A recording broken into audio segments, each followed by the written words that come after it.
just run back here and grab it, okay? Because there's not really room out there. Are you sure? Because we're talking about just like right here. There's no room here. There's no room. Nope. Right where you're standing. We're not quite starting. Good afternoon. Hello. Everybody ready to have a really interesting time? Absolutely fantastic.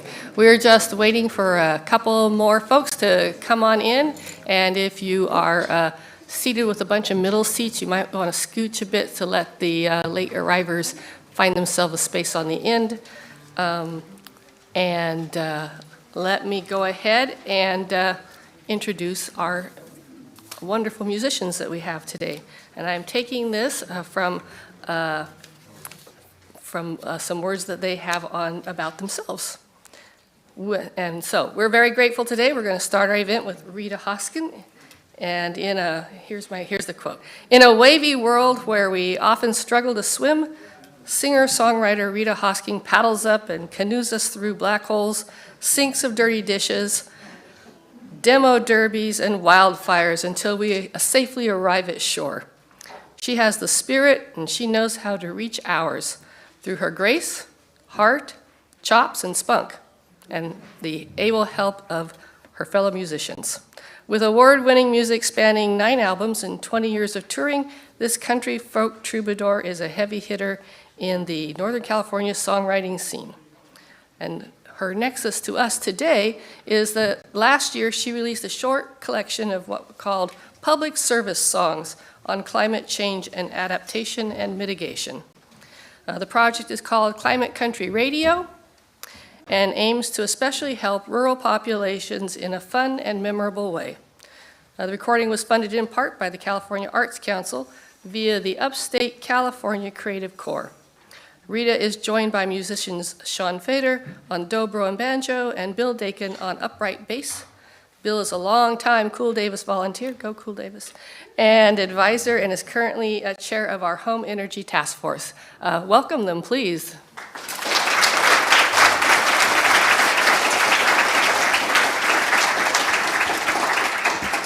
Thank you so much, Lisa. So we are going to play you some tunes from Climate Country Radio. Came out this year, and it's been on the radio, and it's also on my website for free, so you can download it there. But the songs are divided kind of into 2 categories. One is about climate change adaptation, and one is about climate change mitigation. So we're going to do 2 songs first on adaptation and a couple songs on mitigation, if that makes sense. The first one is called The P's of Preparation, because as we know, emergencies are more and more popular these days. It's repetitive. It's meant to be so because there's something I want people to memorize, and they don't have to look anything up. They've got the melody in their head in the moment. 1, 2, 1.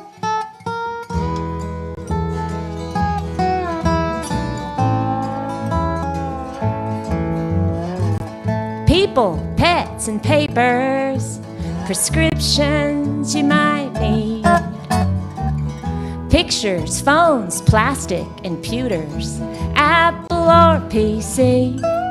Come wildfire, flood, snowstorm, or mud, or Uncle Pete and his wife Patrice.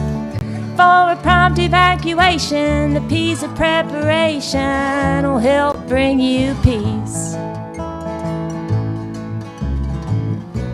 Another important P is for plan. Make your emergency plan. And P is for practice. Practice your plan. People, pets, and papers, prescriptions you might need, pictures, phones, plastic, and pewters, Apple or PC. Come wildfire, flood, snowstorm, or mud, or Uncle Pete and his wife Patrice. For a prompt evacuation, the P's of preparation will help bring you peace. One more time. People, pets, and papers, prescriptions you might need, pictures, phones, plastic, and pewters, Apple or PC. Come wildfire or flood, snowstorm or mud, or your cousins from back east. For a prompt evacuation, the peace of preparation will help bring you peace.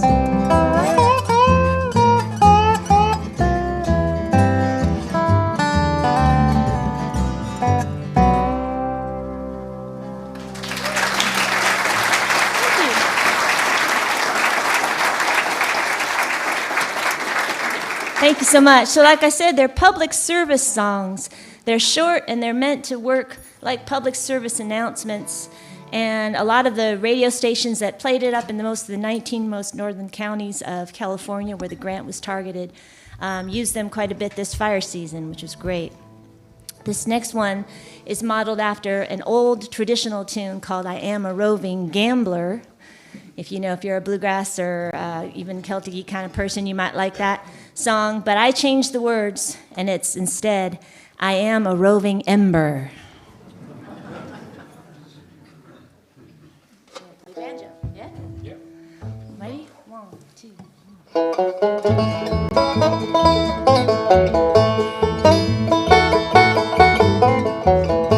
I am a roving ember, I travel all around. If you give me a chance, I'll burn your house down. Burn your house down, burn your house down. You want to keep your valuables, you want to keep your house. There's some things that you can do, I'll tell you right now. Tell you right now, tell you right now.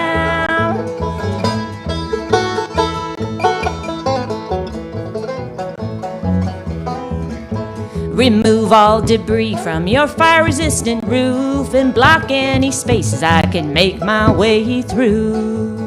Make my way through, make my way through. 1/16 to 1/8 inch, that'd be the best to cover all your vents with some tiny metal mesh.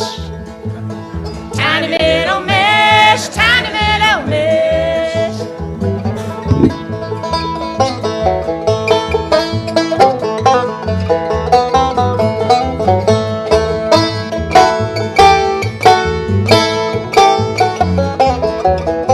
Your eaves should be boxed in with fire-resistant stuff and clear 5 feet all around. No leaves, mulch, or shrubs. Leaves, mulch, or shrubs. Leaves, mulch, or shrubs. I am a roving ember. I travel all around. Listen to my words or I might burn your house down. Burn your house down. Burn your house down.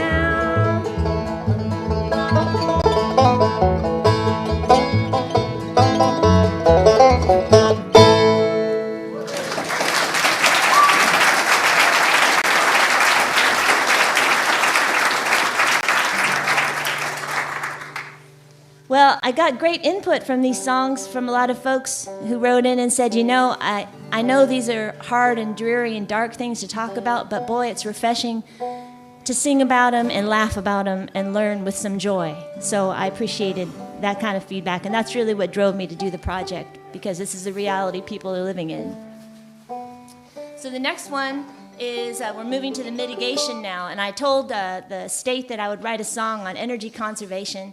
And being a former teacher, I decided to zero in on one particular topic and just go in depth, So that was R value. How many people know what R value is? That's impressive. That's good. Preaching to the choir here. All right, well, we're going to play it. If you don't know, now you're going to know everything you need to know about R value.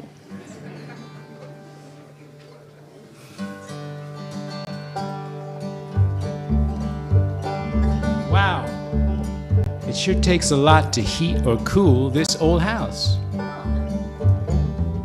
Maybe you need more R value. R value? What's that? R stands for resistance. It's how they rate insulation. R value. R value. Resistance to heat flow. Cooler when it's hot. warmer when it's cold. We're talking fiberglass, cellulose, denim and spray foam, hemp wool, mineral wool, polyiso. I don't know how long this list goes on. Anyhow, add it to your attic's inside wall space where critters crawl. And since most, not all, can dampen sound right in the wall near your neighbor who snores too loud. Our value. Our value. Resistance to heat flow. Cooler when it's hot, and warmer when it's cold.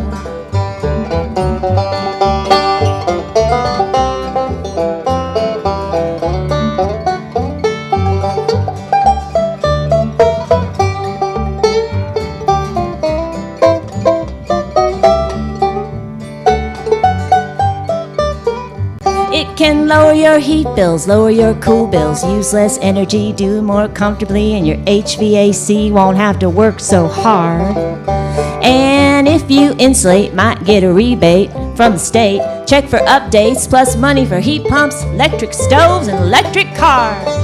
Our value. Our value. Resistance to heat flow. Cooler when it's hot, and warmer when it's cold.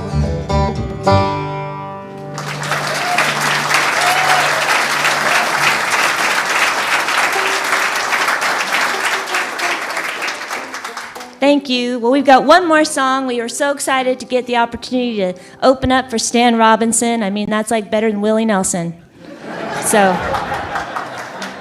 we're thrilled. This tune's called Net Zero Heroes. It's about the tools we have at our disposal as everyday people to work on, working ourselves toward net zero. And I need you all to help us sing the chorus, all right? And we're in this beautiful room, so it's going to sound really cool. So the words are just Net Zero Heroes, and it happens twice in a row every chorus. And we're going to practice in the first part, and then we'll do the song, all right? Yeah? Okay, good.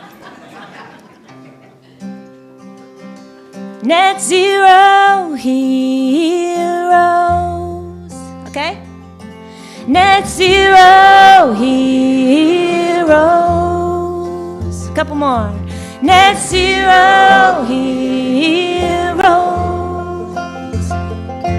Net zero heroes. Nice. The greenhouse gases that we produce need to be in balance with how much we remove. We got a cool crew on Net Zero Avenue. Introduce yourselves, tell us what you do. Hey, I'm a slow cooker, or induction stove, or an instant pot for your sweet potatoes. There's no special metric, make it electric. Plant-based foods in there, we're perfected. I'm an LED bulb and my shtick is lit. You can put me anywhere, there's an incandescent. I can brighten your scene with the least energy. I can light up a cheap, y'all gather round me. More we reduce, yeah. Less to produce, yeah. I'm a caulk gun, I'm insulation, I'm sealing up your funky fenestration. We gotta drop carbon footprints for 2 tons. We need net zero construction. I'm electric car, I can go pretty far. I made it to the disco on just one chart. I drive past the gasoline stations and wave while the government's giving lots of money away. I'm a heat pump, yeah. I harness the heat with earth, liquid, or air. I can heat your water, dry your clothes. I can warm your space or make the cool air flow. Listen to the radio. Here comes the banjo.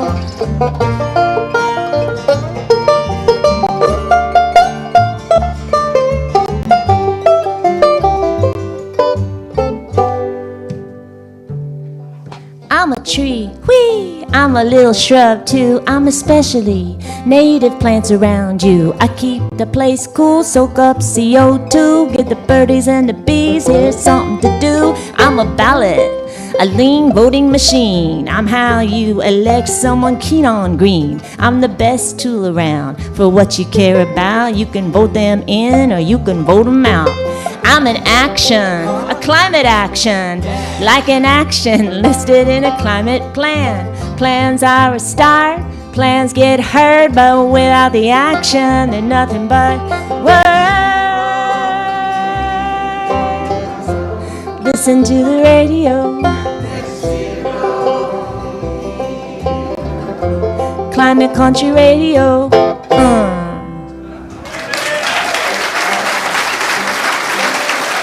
Thank you so much.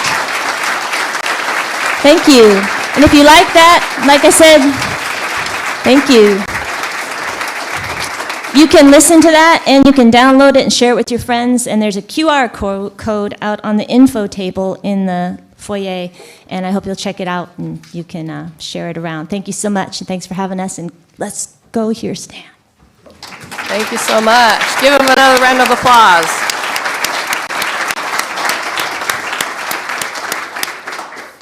Well, is that a great way to get started? Yeah. All right, you ready to go?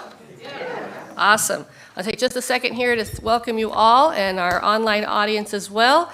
And we are going to get started by having a welcome from the Unitarian Church in whose hall we are at today, and also they will be presenting the land acknowledgement. And here to do that is Don Saylor, former county supervisor and also a long-term member of the Unitarian Universalist congregation.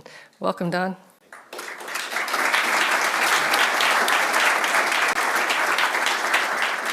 Thank you, Lisa. And just looking around this room, what a wonderful group of friends.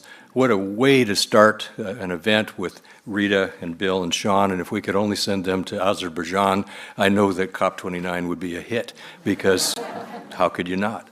So I'm here today to welcome all of you on behalf of the Unitarian Universalist Church of Davis.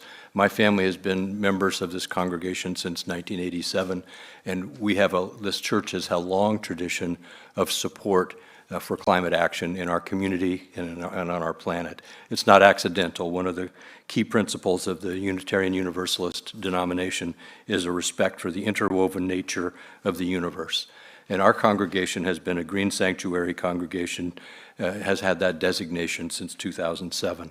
As you think about the people who are active in our community in these issues, this congregation has supplied much leadership in partnership with so many others with care for God's creation across the community, and has been a part of the efforts in the climate action planning for the city of Davis, Yolo County, and the broader region.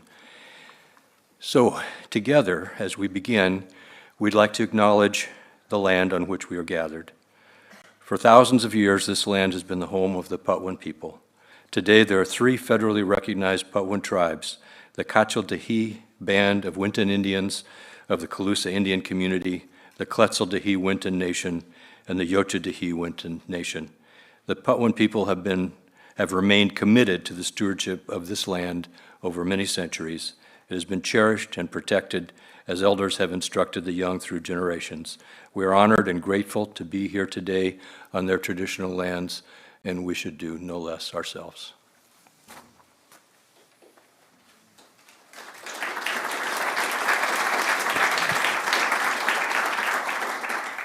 Thank you so much, Don. I really appreciate that.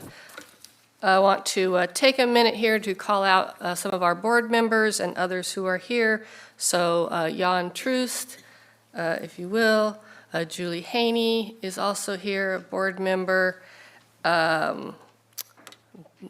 Kristen Hinnemeyer, right over there.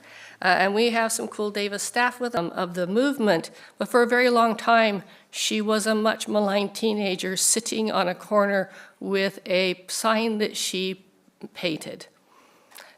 And not only that, but now that whole sign, that language is its own typeface. And she is a worldwide symbol.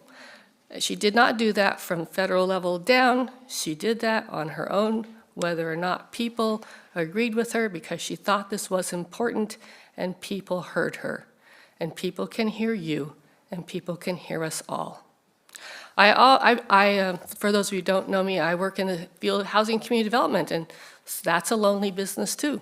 And then there's a lot of discussion about housing and where it goes. And if we always had to wait until it was perfect, I'm pretty sure we wouldn't have built any housing since the 13th century. But we persist. And sometimes you persist by going sideways. If you are up against an obstacle, you know you have friends in Cool Davis who can find the other ways for us to be able to get there. I like to think of this saying by Dolly Parton, that great philosopher of America, who says, if you don't like the road you're on, make another one. So that is what we're here to talk about a little bit today. I want to take a moment, though, to thank you all for your donations this season. I want to talk to you about a couple of strategic initiatives we have. One of those is support for renewing our communications, materials, and data tools so we can serve people better. In my work in housing, I'm also a trainer and curriculum developer in the spaces about bias and their impacts on housing. And one of the premier tenets of that is you can only go as fast as the least ready person. Communications are important to make sure that we are all more ready to take on those subjects.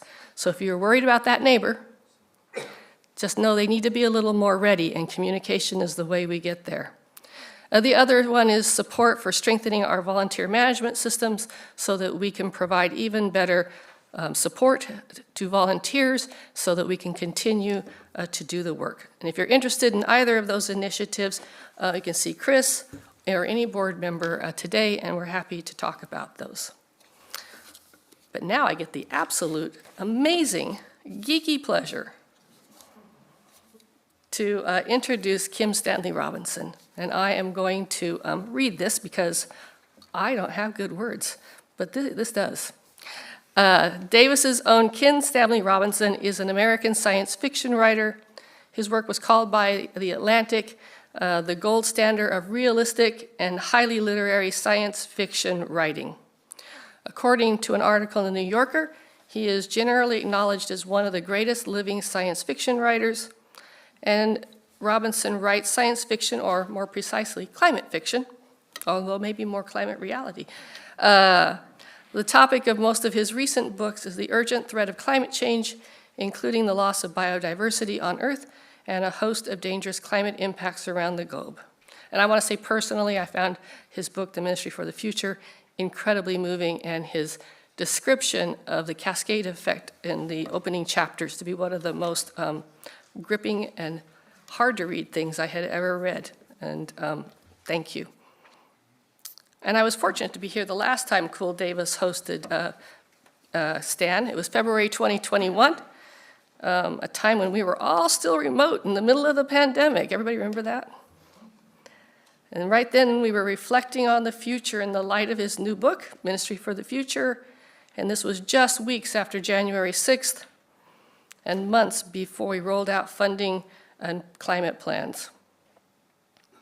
In the Ministry for the Future, Robinson envisioned how to understand and transform our dangerous trajectory, including many solutions that he wove into his story. And we are again in a time of uncertainty. And because of that, we've asked Stan to return to those themes from the book and help us look ahead. The Ministry for the Future was only fiction. And did we really change our path? How are we doing now in real time? And what can we expect in 2025, 5 years after the publication of his novel and in the light of another recent election? So what we're going to do today is we're going to have our esteemed novelist speak to us, and then we'll be engaging in a dialogue with panelists, and I know it's going to be super exciting. So as we're going along, jot down your questions, and there'll be a Q&A when we get to the panel discussion. And with that, may I present Kim Stanley Robinson.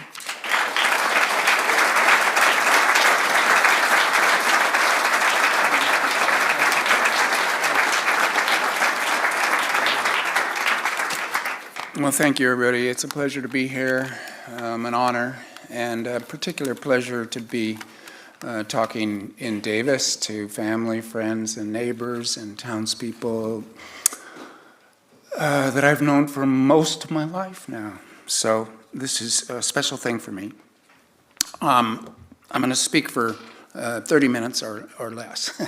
We'll see how that goes, but not more.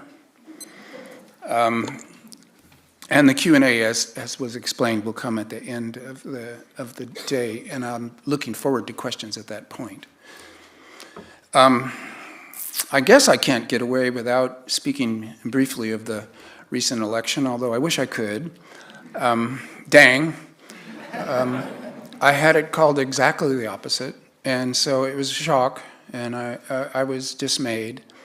I refer you to chapter 61 of the Ministry for the Future, since I'm at a pulpit, which speaks of bad responses to climate change resembling the Mask of the Red Death by Edgar Allan Poe, Party Since You're Doomed, or The Götterdämmerung by Richard Wagner. Since you are going to lose, you better take the world down with you as the obvious solution to your defeat. The Götterdämmerung syndrome, the Mask of Red Death syndrome. There are other bad responses. And then there's the responses of anger, grief, dismay, shock, and an intense anxiety as to what might come down for both us and for the generations to come. These are all real and can't be denied, but they can be opposed by action. And I guess I would advise, as I often advise myself, because I dislike it so much, the soap opera of American presidential politics. I'm extremely envious of Switzerland, where Lisa and I lived for 2 years, where the president is composed of 7 people. No one knows their names. They do the executive function. They're representatives of their party. They collaborate on the decisions that the executive branch makes. And the Swiss Constitution, which was modeled to a certain extent on California's Constitution, because it was only written and revised in 1874 or so, included that, and I wish we could back channel that, but it's a parliamentary system. It's not going to happen, so it's a wish on my part, but it's something to remember. It's not really a soap opera of personalities, as if we were judging people in some kind of a reality TV show. It's government, of the people, by the people, and for the people. And the people who are actually performing these functions for a short time, they come, they go, the government remains. It's the people's company. If you deliberately hire people to wreck your own company, you're making a mistake. You'll see that at some point, and we'll go on from there. So let's try to, I often use this metaphor because I grew up next to a river estuary of the river when it hits the ocean. There's a lot of cross-chop at the surface. The river's flowing out, the tide sometimes is flowing in, it sometimes is sucking down. You get incredible cross-hatchings of the sand at the surface because the surface of the water is disrupted with an incredible cross-chop. Quite beautiful to watch for hours. But which way is the current underneath going? That's what you maybe can't tell until you step thigh deep or waist deep into it, and that's what matters. So I'm not saying that the tide's going the right direction right now, but I'm not saying it's not either. Two things are happening at once, the bad and the good, when it comes to climate change. And I'm going to shift now and just talk about climate change from the angle that I've seen since the Ministry for the Future came out, and even before, but I can tell you that the last 4 years of my life have been consumed by that book, and through that book, climate change issues. I've traveled the world, burning a lot of carbon to do so, hoping that things that I learn and disseminate might make up for that carbon burn. It's something that we can talk about, actually. What you might call the carbon dioxide overshoot. We have about 420 parts per million of CO2 in the atmosphere. We almost certainly have to return it back to 350. It's part of the genius of the title 350.org. And that's billions of tons of carbon dioxide for which we have very little need. It's really like doing a waste disposal after the waste has been dispersed through the landscape, which, if you can imagine our own wastes not being collected by sewers, not being treated, but being dispersed through the landscape, and then, after the fact, recollecting it and cleaning it up. That's the task before us. It will take decades. And in that time, we're in the carbon dioxide overshoot. And we're going to have to figure out, well, actually, how to draw it back down is not complicated. The natural methods of reforestation, of regenerative agriculture, of kelp beds, of various oceanic methods, even machines that suck it down like vacuum cleaners and put it away somewhere, they all work, but they all will have to be paid for and organized. And that will be the effort of decades to come. And in the meantime, we're in a dangerous time of high temperatures, of drought, floods, extreme storms, extreme weather of all kind, because there's more energy in the system being captured by that excess CO2. So I think it's valid to think of this as an era, as a century of carbon dioxide overshoot, and that there will be a civilizational effort to draw it back down. And that's one of the angles of interest that I've taken in it. Since the pandemic, and therefore subsequent to me writing Ministry for the Future, I ran a scenario 30 years out in which things happened, but I wrote it in 2019, and so all of my dates are now wrong. Everything's happening faster than I wrote down. So I wrote the 2030s were zombie years. That's not going to happen. It was the 20-teens that were zombie years, and I was writing, extrapolating out of my present into a science fiction future, which often happens. Science fiction novels are often about their own time as much or more than they are about the future. So things have speeded up, both the good and the bad. The bad is peculiar. Things are hotter right now. The global average temperature is hotter than the scientists can explain to themselves. They're calling it extraordinary, mind-boggling, gobsmacking. It depends on their individual temperaments and language, what they call it, but they can't explain it. And whether we've unleashed some permafrost, some CO2 that had been captured in the permafrost, some methane, more methane being burned by us, whether that explains it, but it doesn't seem to, whether cleaning up the fuel that we use for container ships took some sulfur dioxide out of the air that was actually bouncing sunlight back to space, so that as we cleaned the air, we heated the atmosphere also. This is the kind of complicated world that we're living in. There is no single solution. Some of the good things we do are going to cut against us in ways that we're also going to have to deal with in coping with the problem. So any single point solution, and what I have called as a kind of a joke from a philosopher, monocausal-taxophilia, the love of single solutions that explain everything. We all have a bit of monocausal-taxophilia. It's great when you can say, it's all because of that. But it's never quite true. And the more you look at the situation, the more you realize we're caught in networks of complexity that we're going to have to acknowledge as we still do things to deal with them. So bad things are accelerating, and this election shows there's a certain denial of the problem that is maybe accelerating, and that's a bad thing too. But let me also focus on some good things that are happening. The rollout of clean energy has been phenomenally fast, and now solar power is cheaper than coal power, and so we live in a world where money talks, and sometimes you might think money rules. And if it is more expensive to do the right thing than the wrong thing often gets done because it will make more money. And that's the law of the land. That's the law of the world. It's global capitalism. The profit motive is high in the ranks of decision-making algorithms for people in power. Will it make more money or less money? What is the highest rate of return on this investment? And if the highest rate of return is to tear a forest down and turn it into toilet paper in Japan, and you're going to make 5% less by guarding it and keeping it as a sustainable resource for decades to come, it gets cut down and sent to Japan for mere pennies on the dollar, because the highest rate of return is an almost iron law that we have to fight and change and work against. So in that context, the fact that solar power is actually cheaper is a great thing. It took about 20 years to install 1 terawatt. That's 1,000 gigawatts, right, of solar power in the world. And then the next terawatt took 2 years. And that is being unrolled at a phenomenal rate in China, in India, in Texas.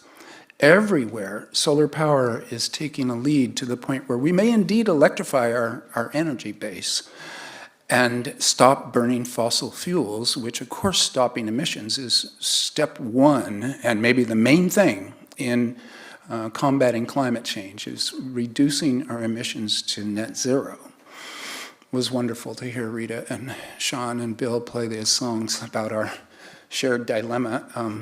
It's been too long since I've heard that beautiful voice. So the good things are happening and the bad things are happening. They're in a race. They're both accelerating. We are in a fight. It's not just a struggle. It's a fight because not everybody sees it in the same way that we do. And so in a fight, you have to make moral choices. If the other side will do anything, what are you allowed to do within your own moral compass to oppose them? This is our dilemma, and it's not an easy one. Entire bodies of tremendously great literature have been written, like, say, John le Carré. His British spy masters are opposing a force they feel will do anything. They themselves have some scruples, but on the other hand, they can't afford to lose. So it's peculiar, the situation that we're thrown into. It's not simple, and the fight is a real thing. It's not going to happen inevitably because it's economically smart. It's going to happen through the course of a fight. Now, what I want to now switch to and bring to you, because I've gotten an education there by direct experience that was quite a privilege as well as supremely interesting, is this COP process. It seems appropriate. This Sunday is the midday of COP29 in Baku, Azerbaijan. And it's, as usual, at the halfway point, they're in terrible trouble. Documents that should be 2 pages long are 35 pages long.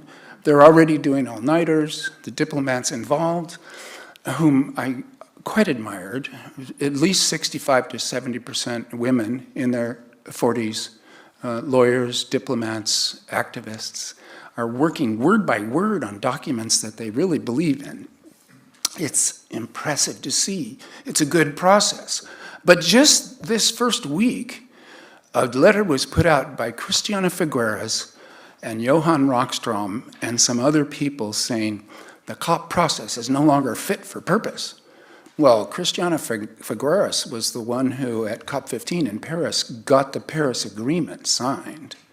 And when she says the COP process is no longer fit for purpose, and Johan Rockstrom, the leading scientist of planetary boundaries theory, that we have about 9 kinds of relationships to the biosphere that have biophysical boundaries that can't be broken, and about 6 of the 9 we have broken, that this is a non-negotiable arrangement with reality itself, that we are wrecking the planet for future generations.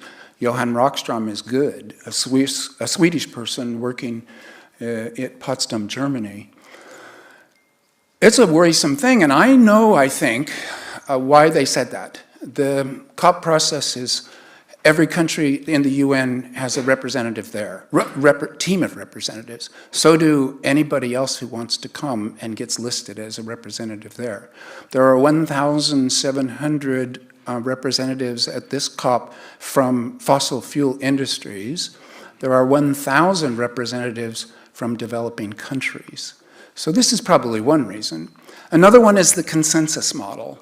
The document that will come out next Sunday or so has to be signed off by every single nation. It has to be signed off by Russia and Saudi Arabia and the United States, at least this time around, and so on and so forth. And what you get with the consensus model, the pure consensus model, is diplomatically a catastrophe, because you always come down to the lowest common denominator, the weakest possible phrasing. You have to please the last holdout against anything you say to get them to actually sign off on it. What can be said at that point? We have gathered here in Baku, the end. It's not a good situation, and a lot of people complain about it, and the General Assembly of the United Nations, in many of their actions, also works on the same consensus model.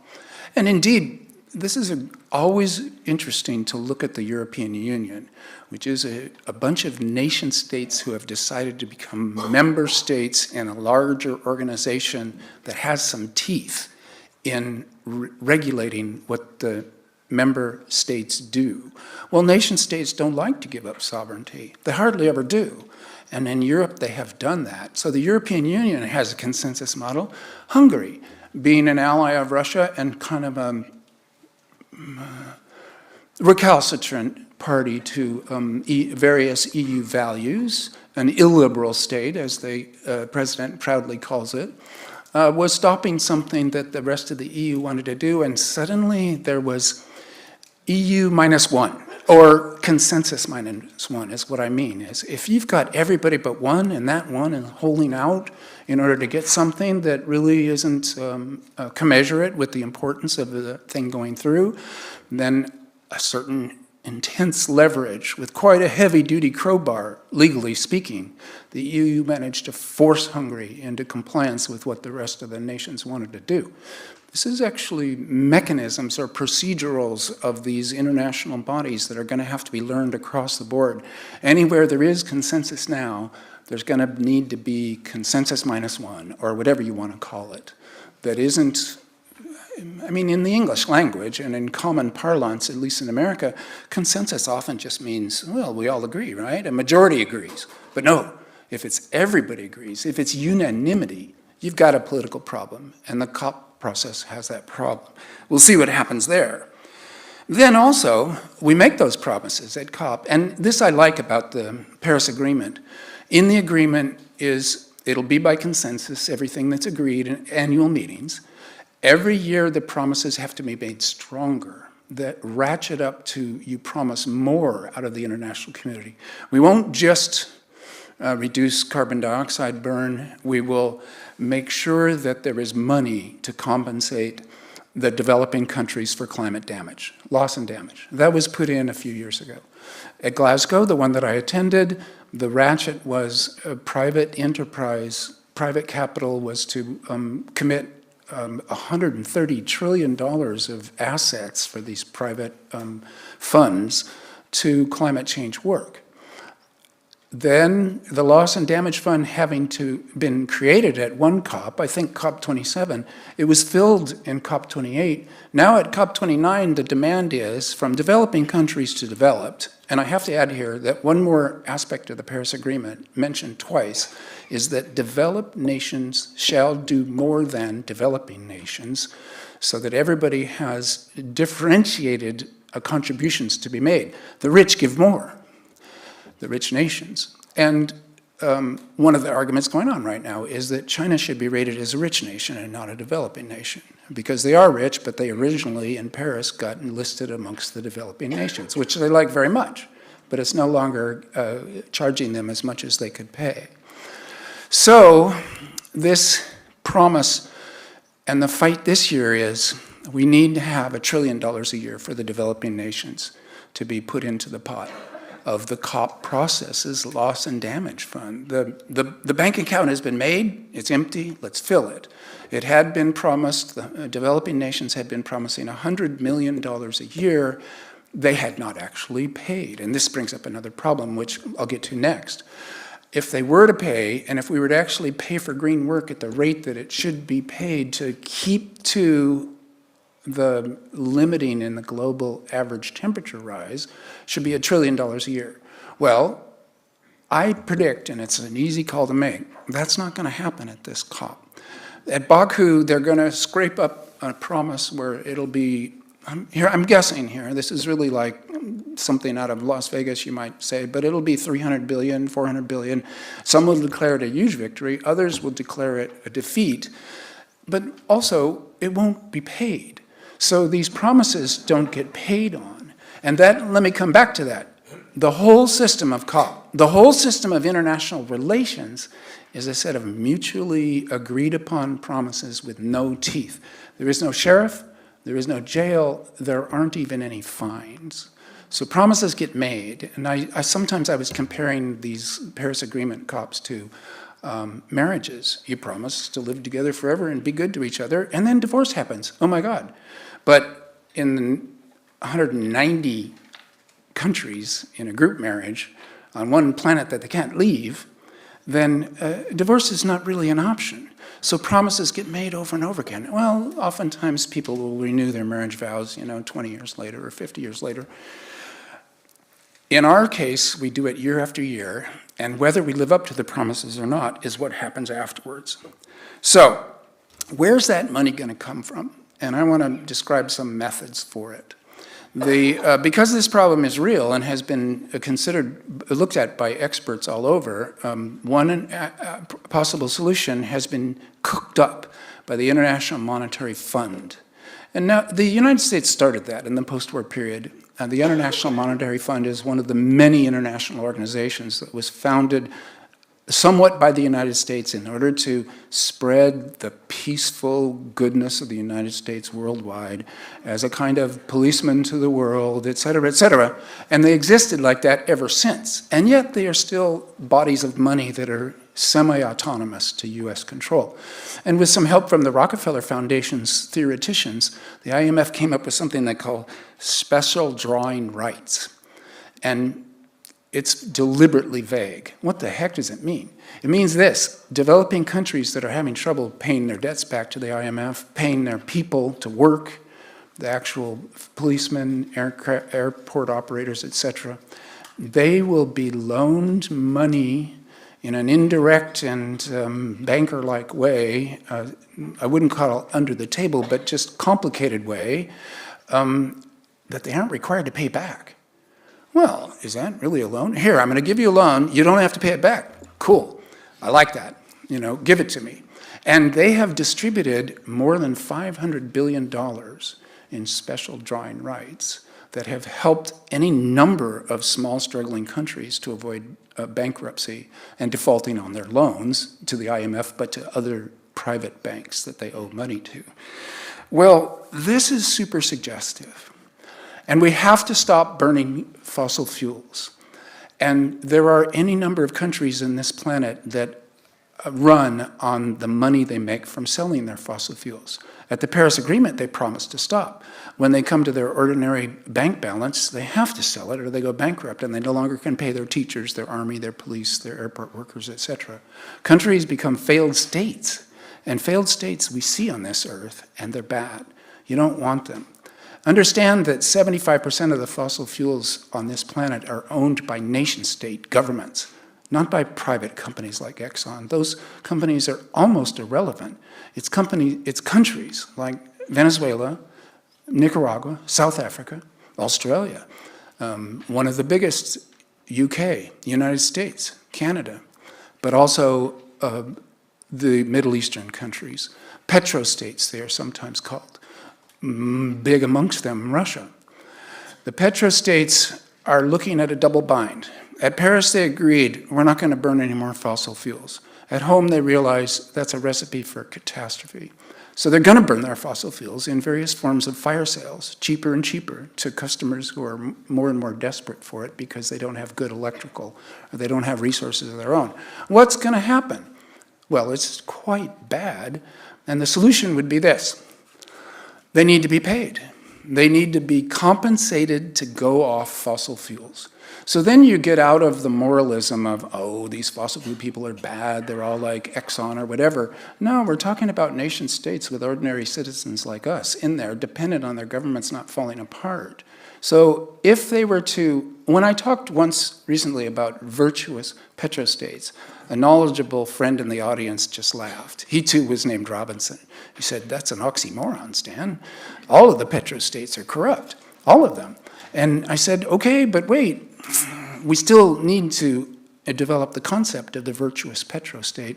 They would sign off on the Fossil Fuel Non-Proliferation Treaty. It exists. It's based on the Nuclear Non-Proliferation Treaty. 14 countries have signed it, including Colombia, which is the 5th biggest seller of coal on this planet. And when a leftist government, Petro and Marquez, came into power in Colombia, they said, we want to stop selling our fossil fuels. Please help us. No help came. They did sign the document, but they need compensation. The payment would have to be discounted, because now it's just poison and we need to pay people for it, but we need to get them off of it without actually paying them as much. They're going to take a haircut.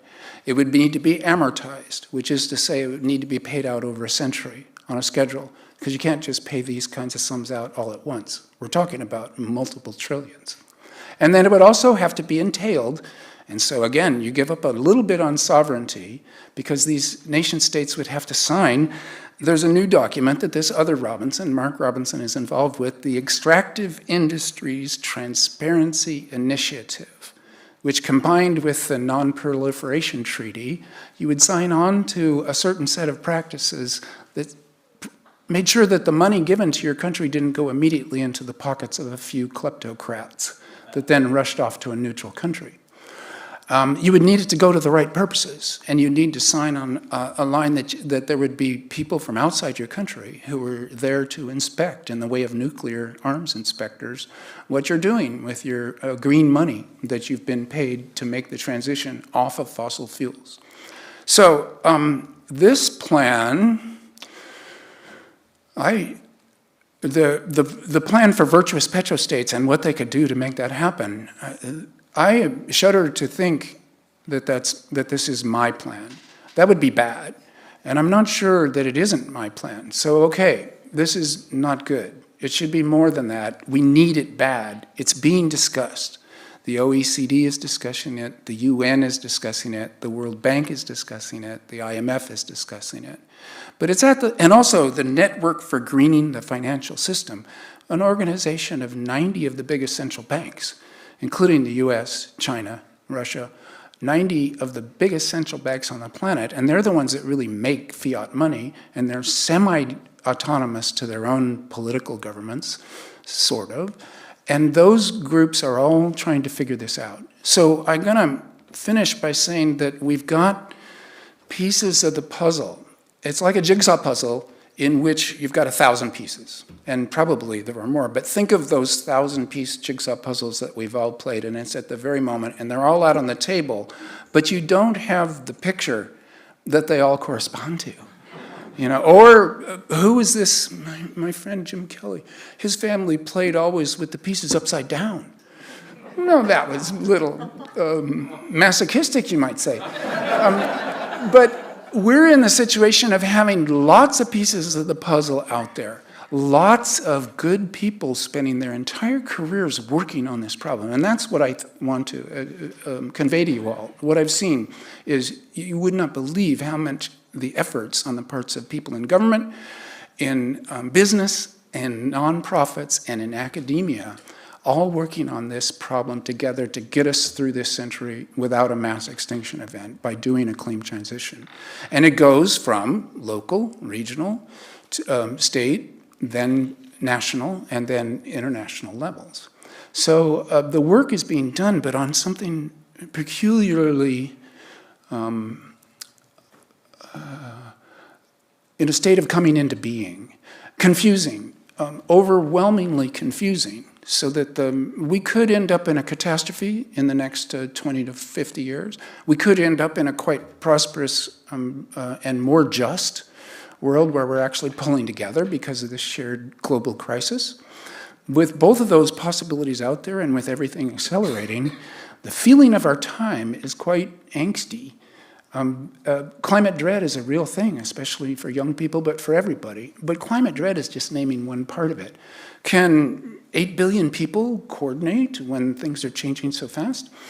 Maybe so. This is the thing. The reason people responded to Ministry for the Future is that I portrayed a future where there wasn't a plan, there were no superpowers, there was no single solution, there were a lot of losses, defeats, and yet it came to a good result anyway. And I still believe that is quite possible. So we have these pieces of the big puzzle, and I think that I'll just end here with this. It's so great to be a Californian. And California has a 30 by 30 plan. And 30 by 30 is the other COP. We can talk about that later some other time. That COP system, the biodiversity COP, is at least as important as the carbon COP. And going quite well, everybody has agreed that 30% of the surface of the Earth and 30% of the oceans should be left alone to our wild cousins, the other animals and creatures alive on this Earth. An amazing promise. And if we live up to it, we're going to be okay. All right, thank you.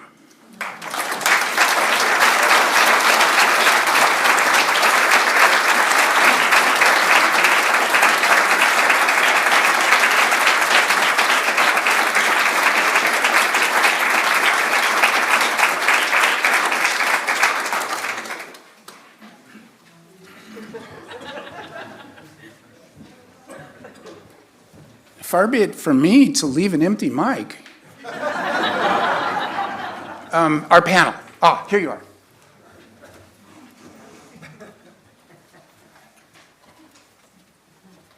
Well, he's much more interesting than me, so I think we should give him another round of applause.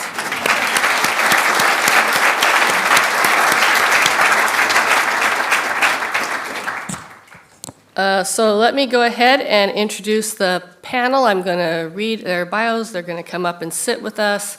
At some point, someone's bringing me a computer, maybe, so I can see the online questions, but let's get started. So we have Robin Daddle, a retired professor of geography at CSUS, and she is the Davis representative to the Yolo County Climate Action Commission, and their final CAP was just released this week.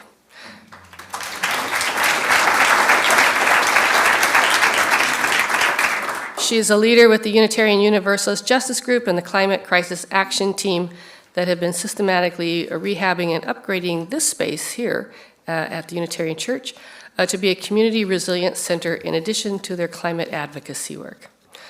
Also joining us is Torrin Dunavant, Executive Director of Tree Davis.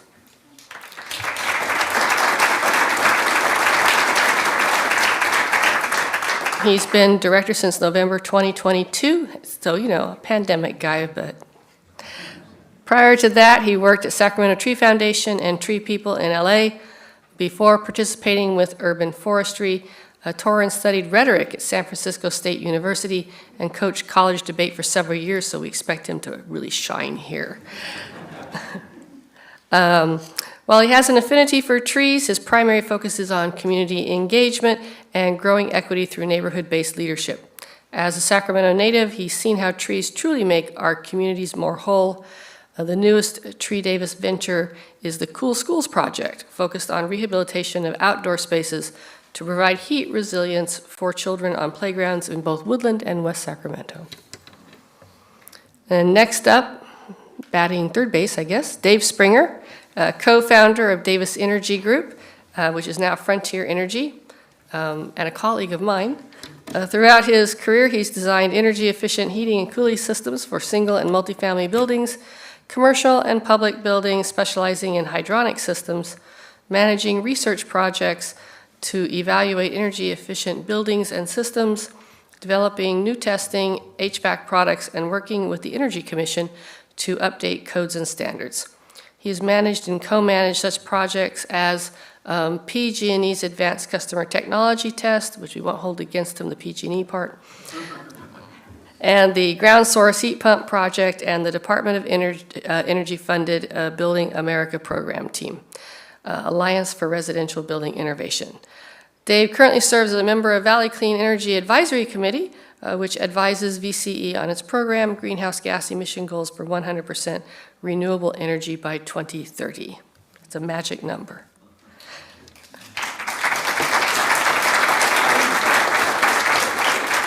Next, we have Kate Laddish, and she is a resident of Winters and a neighbor of mine because it's Winters. Everybody's a neighbor. A former community college geology professor, Kate Laddish's training is in geology, environmental planning, and science education with a focus on human-stream interactions and how people perceive rates of change. But taking together her interest in resources, engagement, emergency preparedness and management, along with disability rights, Kate serves as chair of the Winters Natural Resources Commission and also Yolo County's Voting Accessibility Advisory Committee and the In-Home Supportive Services Advisory Committee. She's vice president of the California In-Home Supportive Services Consumer Alliance, a member of the Puda Creek Council, Fire Council, and an appointed member of the California Standardized Emergency Management Systems Alerts and Warning, Specialist Alert and Warning Guidelines. She is also a co-founder and steering committee member of Democracy Winters, a nonpartisan group dedicated to strengthening democracy, upholding constitutional freedoms, and fostering informed engagement in local, state, and national politics.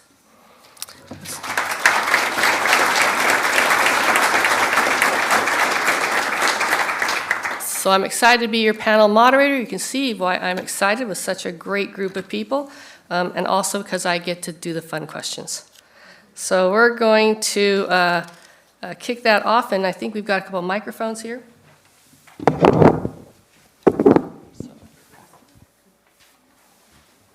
And I believe we have one for whoever's roving to pass through the audience when we get to that part, so I'm going to set that right there.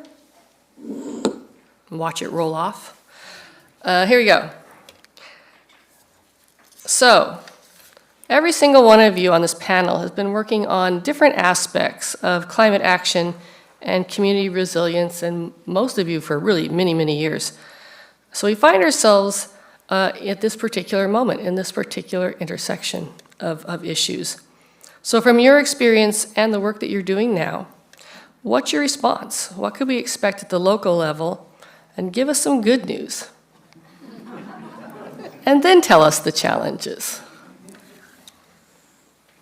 And maybe we can, whoever's got the mic can kick it off.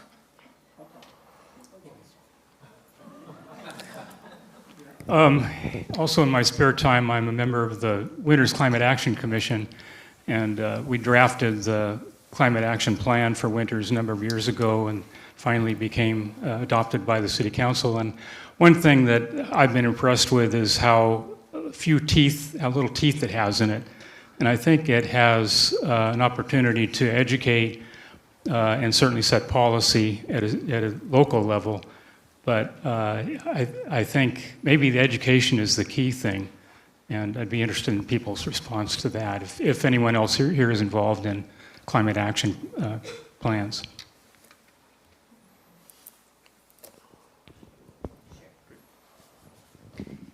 So I'm wearing two hats on this panel, and we'll talk a little bit about the Yolo County Climate Action and Adaptation Plan, which is about to be passed along from our commission to the County Board of Supervisors. We hope for their enthusiastic adoption. And then I will talk a little bit about the climate work of this church, the Unitarian Universalist Church of Davis.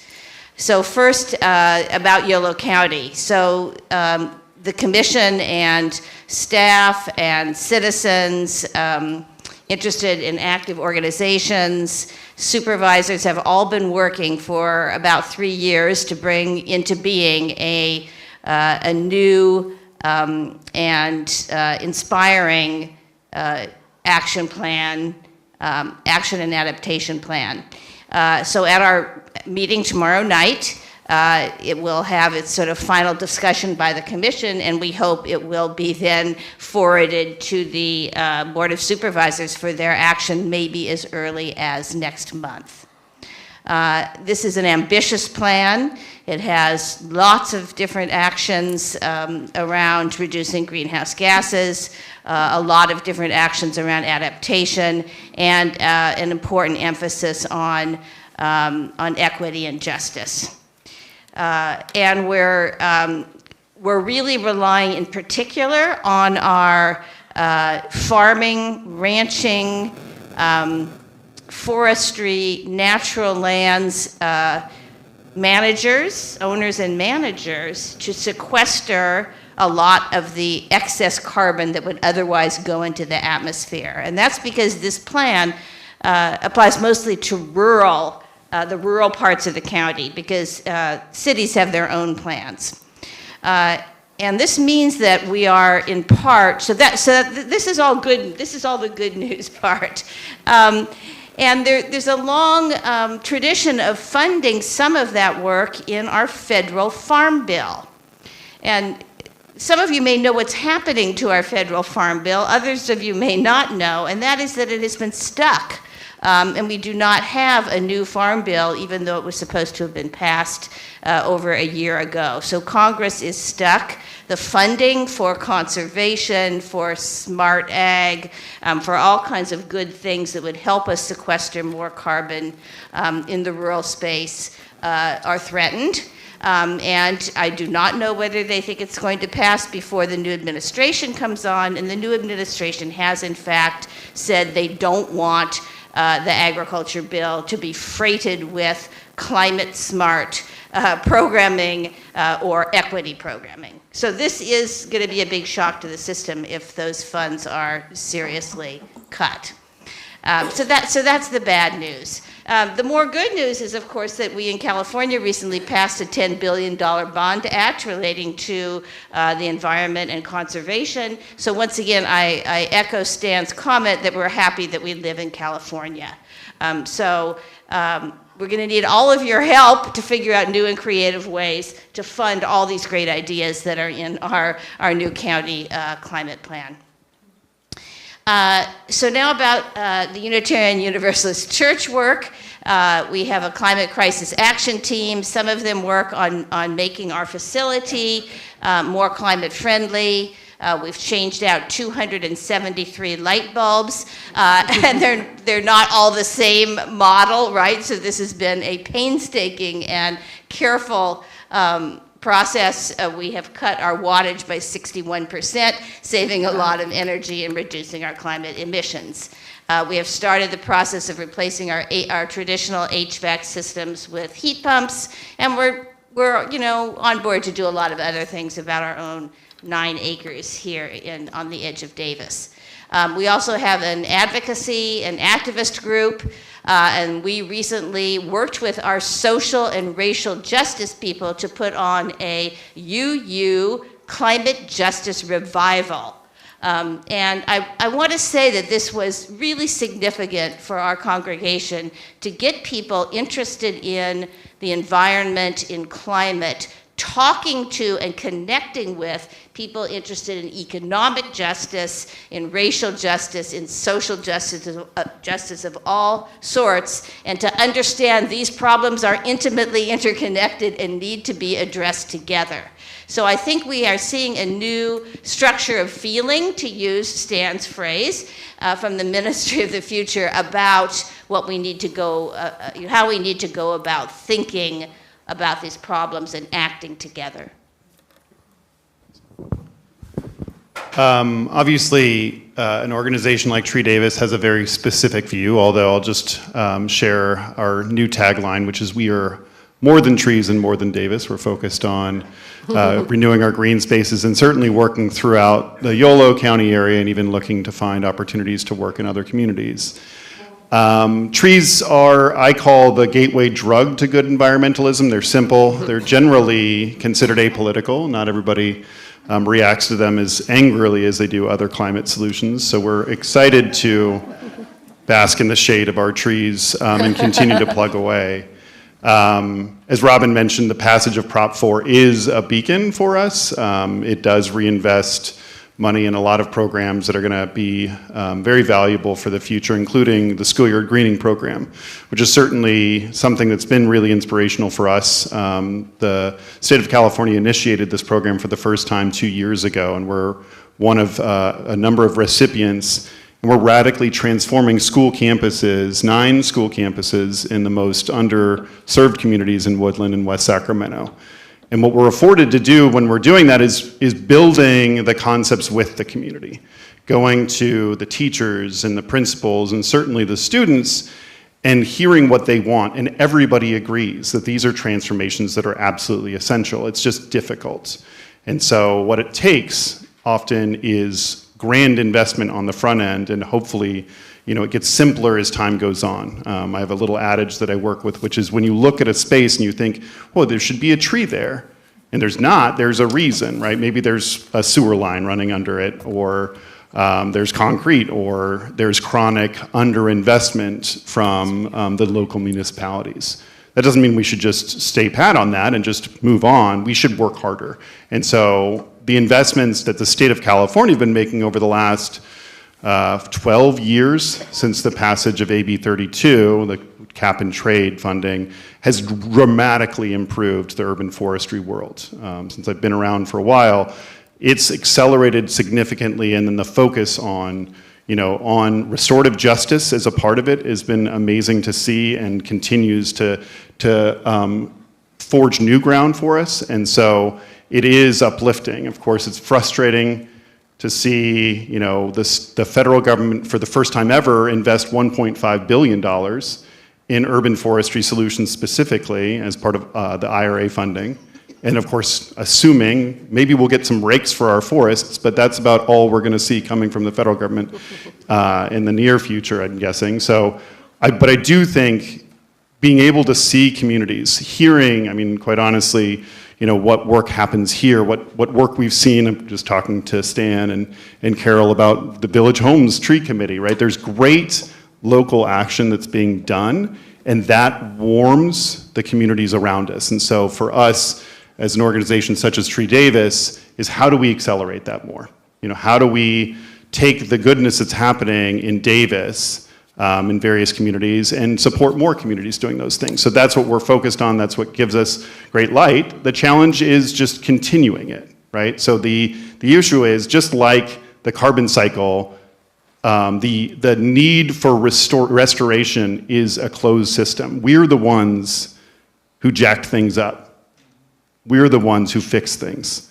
So it takes everyone taking steps forward in their communities to make things better. And it's not just a single-term solution. That's sustainability, right? We have to continue to plug away at it with our neighbors, and moving forward, we have to water our trees. They won't establish themselves without our support, because we're the ones who paved things over and made things much more hostile. And so I do really believe in the human spirit to move things forward. And I think that as we continue to plug away, I think Stan's remarks are very uplifting. They're realistic, and at the same time, we are trending toward, the positive outcomes that we need. And so I'm excited to see that. I recognize the challenges, but I'm always excited to be a part of communities that are doing the things, moving things forward.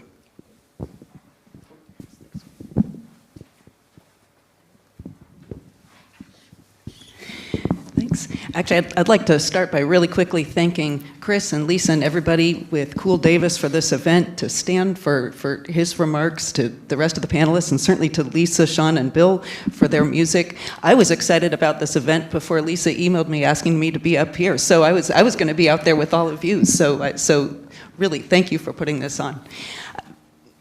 I'm going to start very local, which is each of us individually. And it starts actually with definitions. And so I think about the difference between pessimism, optimism, and hope. Pessimism and optimism are both passive assumptions. So you can assume that everything is going to go wrong, or you can assume everything's going to go right. Both of them absolve you from taking any action whatsoever because you've assumed the outcome. And I don't find either of those useful. What I do find useful is concentrating on hope, because hope for me, in this definition, is that I find it very hopeful to take action that will increase the chance that I will get the future that I want. And in this case, it's very much focused on climate and protecting the whole community. I think it's very apt that Rita started with the P's of preparation and included emergency preparedness and hazard mitigation in her songs. That's a lot of what we're facing with climate. I mean, it's a massive emergency. There are a whole lot of smaller emergencies tucked into it. Granted, on the individual scale, they seem massive. I mean, the LNU fires, that's massive. But compared to global climate change, it's more discrete. So in terms of what can we do, this hopeful action we can take, I see that as engagement, and what Democracy Winners, my nonpartisan group, calls informed engagement, which is that you learn something about an issue, you work with other people, in this case the other people in our group, and you engage with the appropriate elected or appointed officials. So you come in with some information, you make sure that you engage with the correct people, like the appropriate people.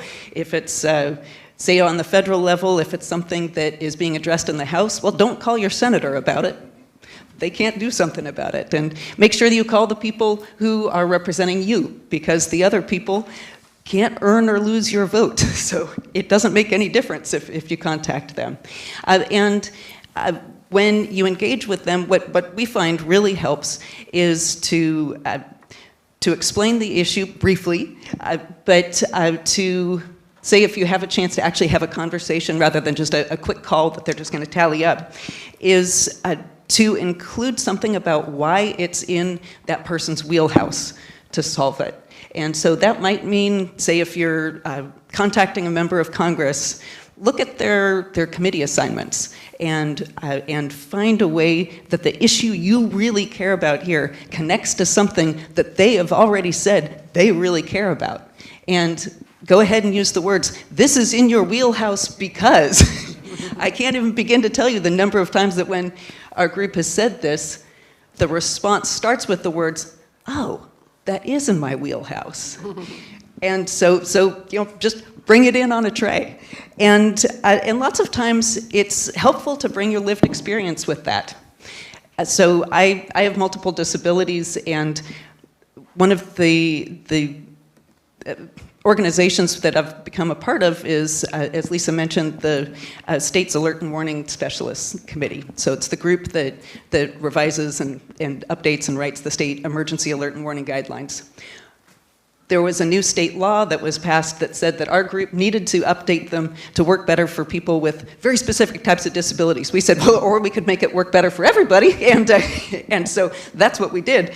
And it was interesting, the section of the previous version of the guidelines for people with access and functional needs, which is older adults, younger children, people with disabilities, people with limited income, limited transportation, limited English proficiency, people with livestock, it was very small. It basically said, use American Sign Language. and it moved on. And so using some of my experience as somebody with a disability who lives in the zip code that does include the stretch of road with the highest rate of fire ignitions in the state of California, I was able to work with the rest of the committee and expand this pretty significantly so that now it includes accessible and actionable alert and warning messages, time needed to act. That would be for everybody, including people who need additional time. Events warranting alert or warning, and inclusive communication planning and whole community outreach. The events warranting alert and warning is the part that I'm going to focus on really quickly now, because I was so excited to read even the first sentence of Stan's book that I believe starts with, it was getting even warmer, even hotter, something very close to that. It was an uphill battle to try to get the rest of the committee to include, to acknowledge that extreme heat was a life safety issue that warranted sending out emergency alert and warnings. And so eventually what I wrote and what got included in the final revised thing is that although extreme heat may be uncomfortable or an inconvenience for some, it is life-threatening for others. Therefore, This warrants alert and warning in order to protect the whole community. And thank you. But that's the sort of thing that if none of us start speaking up and don't getting engaged, then it doesn't happen. And so I think that what I'll wrap up with is that each of us individually has a voice with our lived experience and our connections within the community, but then if we work collectively within that community, we have an even stronger voice. And that's where I find the hope and the energy to take the hopeful action.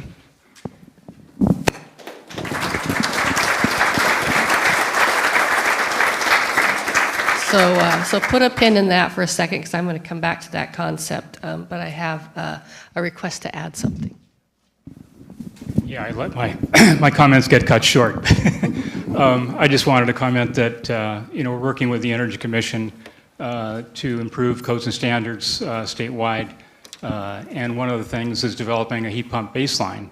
So when the builder builds a new home, he has to be basically the compliance has to be based on a heat pump instead of a gas furnace. So that's a huge advantage. The standards are continuing to make progress, but we're kind of reaching this asymptotic point where the cost effectiveness is tapering off, and it's hard to get new technology and new ideas into the standards because of that cost effective limitation. But we're continuing to work towards that. The thing I feel most passionate about, I guess, is education of what the CO2 concentrations have done over time. And it's not just going up like that, it's going up like that. It's really serious, and I think we need to maybe focus education on kids, pre-voting age kids, so that they understand these issues better. Because I think once people get into a cultural situation where they're influenced by their peers, that they take a point of view that disregards the science. So I think that's a really critical thing. And everyone should contact the Secretary of the EPA coming up, Zeldin, and send him a copy of that curve and tell him how important future generations are to this issue. Thank you. I really appreciate that. So in my day job, I have had the privilege of writing the state of California's minimum construction standards for multifamily rehabilitation using federal home dollars, and being able then to start to draw these relationships together where those standards are also going to continue to move towards increased resilience even at the minimum standard. Currently, I am the project manager for all of the state of California's Housing and Community Development 5-year plan, and we are having very big conversations about how you can use systems such as Community Development Block Grant and home funds in a way that is going to improve resilience, and starting to do the research and make the linkages between all of the state, how the money flows and where it flows to. So I really echo the importance of that.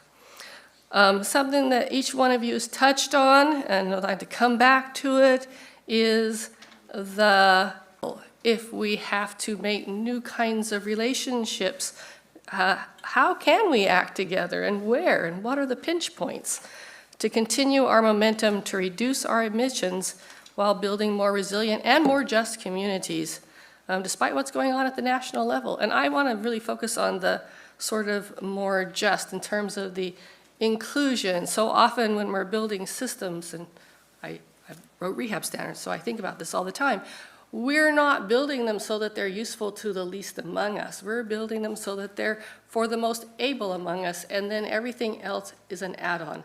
Whereas if we actually reaped the cost benefits of thinking it through so that it was accessible to all of us out of the box, it would be very much more efficient and cheaper and more user-friendly over the long haul. Someone once told me that ability is a temporary state. That at one point, we will all of us find ourselves disabled, whether temporarily or permanent. And I think it behooves us to think about our systems that way. So if we're thinking about our systems and if we're thinking about momentum, I'm going to pass it on to our esteemed panelists to tell us how we can do that. No pressure.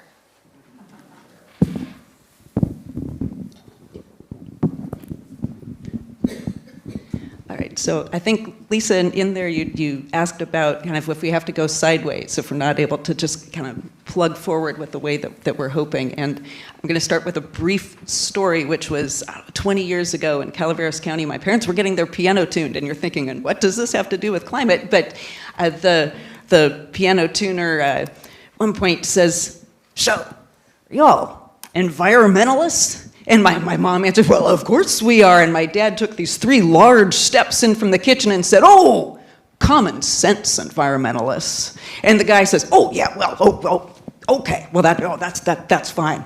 And I thought, all right, that was brilliant, because this guy had asked it, and the way that he asked, there was a divider. He was about to go kind of us versus them and something combative, and instead, I mean, how can you argue against common sense environmentalism?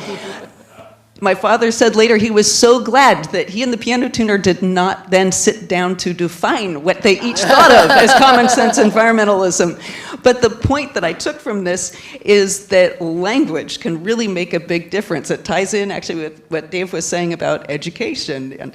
And so I find sometimes while I'm comfortable using the phrase climate change, for some people that's going to seem sort of branded within, that's like left-wing language. And so sometimes referring to climate reality, sometimes that works, or sometimes I just move past the word climate and talk about protecting our community and strengthening our community and finding language that is palatable to across a range of kind of mindsets and political, socioeconomic stripes. And so lots of times with that, you can get past that initial acrimony and divide. And sometimes if you come into it with just like specific solutions, I'm going to get back to heat. I'll just say, there's a reason I get really exercised about extreme heat is I develop incomplete quadriplegia, partial blindness, my hearing goes, and I become unable to speak when I get too hot. And so I feel fairly passionate about avoiding this. And so advocating at the local level or farther about trying to, say, minimize the urban heat island issues. I can talk about how we need to support the whole community, but sometimes what's also going to get traction is to talk about the economics of it. And to say, you know what, actually for our business climate, this is going to be so much better if in our downtown area we're able to dial down the heat, and so that it's not going to be, we're not going to have galloping overnight temperatures, and people are still going to be able to come, say, to downtown Winters and to our thriving business district. And so sometimes you're able to get at things that way, which might be a different way than you originally started thinking of it.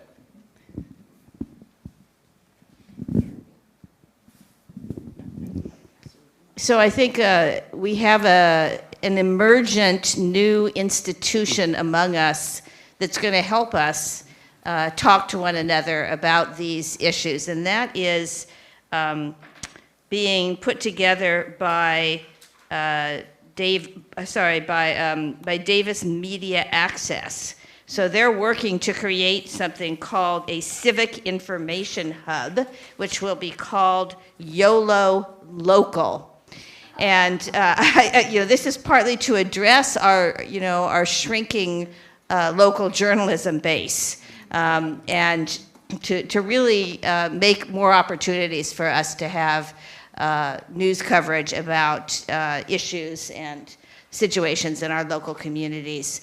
And I think that at least part of the time we need to be creative about how we present problems, and often it's actually ancillary benefits that make climate action appealing to other folks. But at the same time, I also think the hard and dire truths that science is presenting us with cannot be entirely ignored.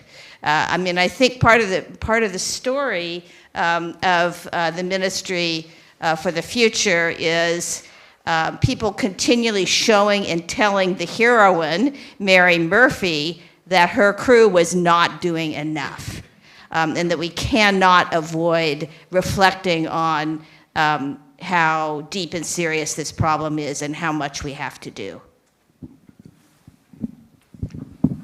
I mean, I think similar to what Robin's sharing, the direction that is desirable regardless of the current climate is, you know, the way that we connect again. I'm not a sociologist, but I'm just going to go out on a limb and say what's really made things funky is social media. People feeling disconnected from one another, still scratching the itch of being a part of community, but being able to do it behind a veneer and to assume the worst of each other. And so something that Tree Davis and Cool Davis have been talking a lot about is the concept of climate-ready neighborhoods, which really is, you know, something that happens in a lot of communities already.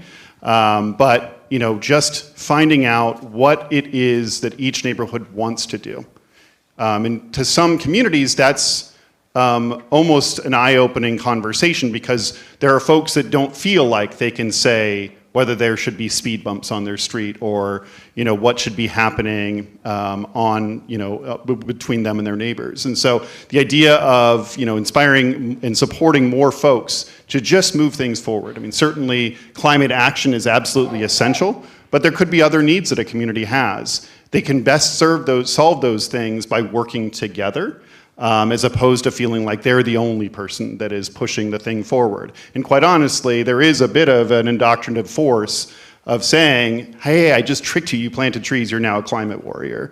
So if we can just, you know, work together with each other, I think that the solutions become more palatable to folks that feel like they're being left behind or feel like that they shouldn't adopt a new mindset. But if they see it, you know, right next door to them, and they can't just say, oh, well, that's, you know, those crazy piano tuner family people that don't have any sense whatsoever. I think it does make a big difference, and we've seen it play out in certain places. And I'm really hopeful that we can continue to push that forward because certainly we need on a grander system to seek the solutions. But if there aren't people willing to accept them in their own neighborhoods in the first place, they won't take root at all. It has to be something that comes from, you know, the folks that are actually living in their lives, not just hoping that the federal government's going to direct them to the right place. As a member of Valley Clean Energy Community Advisory Committee, I spend a lot of time talking to people in the public. We have booths at things like the Winter's Salmon Festival and other events around the community. And what I hear from most people is, well, I don't know what VCE is, and I saw it come up on my bill, and I opted out of it, and they don't understand the value that they get because all of the money that they spend on utilities is returned to the community. They have direct access to their representatives, the city councilmen or YOLO folks to govern how their energy is acquired and spent.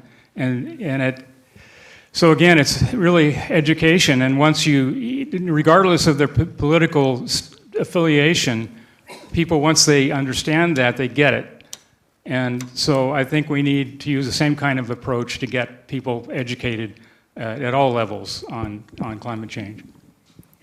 Stan, do you have thoughts on this subject? Well, just to wrap up, I would say we're very lucky to live in Davis. And a small town, flat, and with bike lanes, it's been a social accomplishment as well as a physical accident. That we're lucky because you can operate a pretty low carbon burn life and yet still do what Americans usually do. And there are cities where, with the best will in the world, you could not accomplish what we can here. I also am lucky to be in Village Homes. I have some fellow Village Homesers here, and we're hitting, including, I think Mike Corbett was here, and maybe still is. In any case, hitting its 50th birthday, and built deliberately to imitate European cities of the Middle Ages and early modern period, to see if the social arrangements of village life could be artificially created from scratch by building a physical infrastructure that imitated them in terms of communal space, gardening, edible landscaping, etc. And it's worked.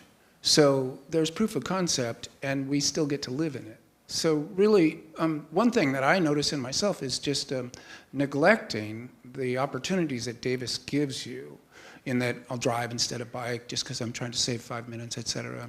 If you relax a little and pay attention, attentiveness can help a lot in reducing your carbon burn and increasing your health at the same time. So it is not much of a sacrifice to live the green lifestyle. Hold on to that, Mike, because we got some questions actually from online, and then we can actually also start to roam around to see if there are questions in the audience. So while they're starting that process, you can put your hand up, but we'll start with this question online from Steve Burns, which is, do you believe the president COP process should be continued or should it end? The COP process, should it continue or should it end?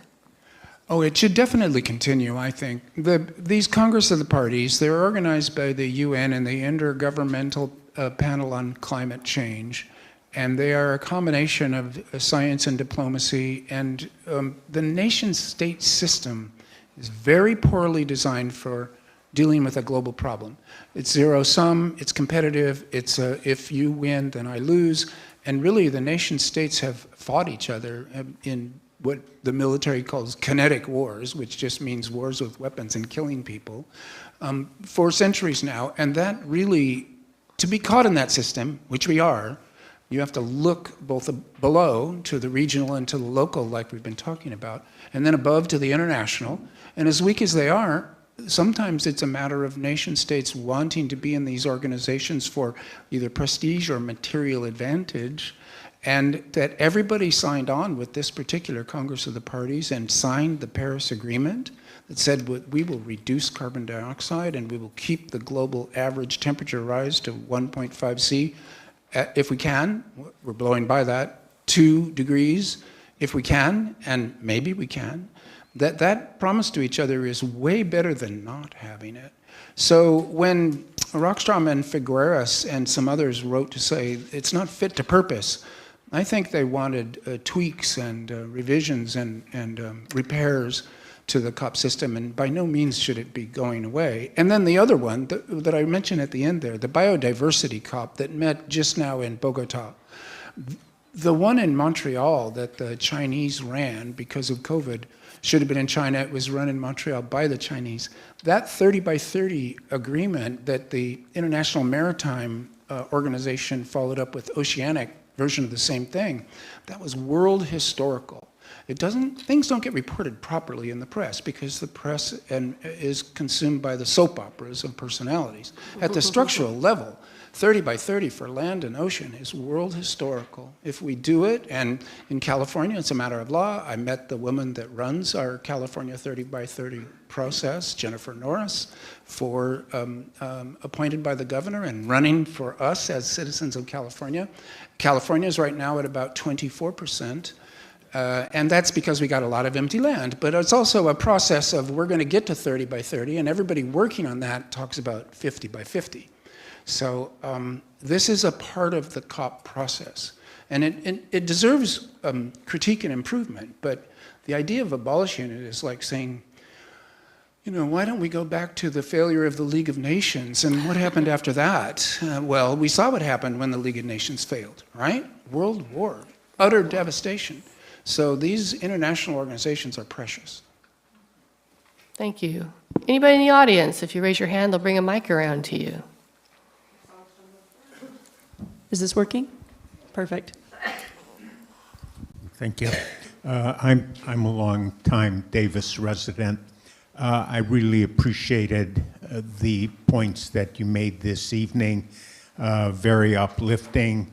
I look around and see, unfortunately, that a very small proportion of the population of Davis is here. We're up at somewhere around 65,000. And I don't think we're close to 65,000 here in our audience tonight. And I felt there was something missing in spite of all the wonderful things that you all said. And I really do appreciate them and believe in everything that you said and do my darndest with my having planted 18 trees in my lifetime here in Davis. I believe wholeheartedly in what you're saying.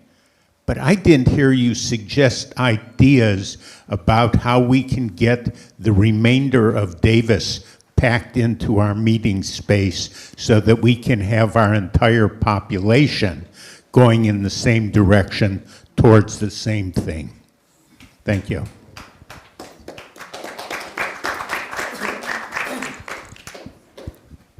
Anybody on the panel want to respond to that? Well, I could just say that that would be a really crowded room, but you know, town government, everybody comes down. I see this in the other town I live in, Bar Harbor, Maine, and it's all very well, but it doesn't reduce the amount of disputes and argument. And I'm thinking of first about representative government, that we are representative of many other Davisites that believe the same thing. This is an awfully unified town compared to many a town. And then also, you know, acupuncture. We are the tip of the needle, and we stick in, and then the rest of the organism responds. I don't need the whole town in here to have what I think is actually the sign of a very healthy citizenry. To have even this many, it would be unusual in many a town. Thank you. Other questions? We have a hand over here.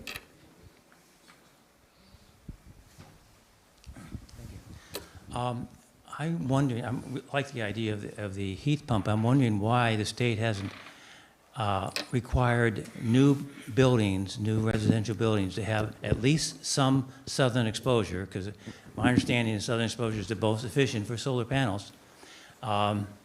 If it's at all feasible. I'm sure if they're in the forest or something, it may not be feasible, but most places it should be feasible. Here in Davis, we have a new development just west of the hospital, and I just passed by there recently, and some of them had some nice exposure, and some were totally turned around for no discernible reason that I can think of. And the other thing, if I could just briefly mention, the response to extreme weather, you know, can go in different ways. And I'm unfortunately was reminded with some of my relatives that there's another response to it.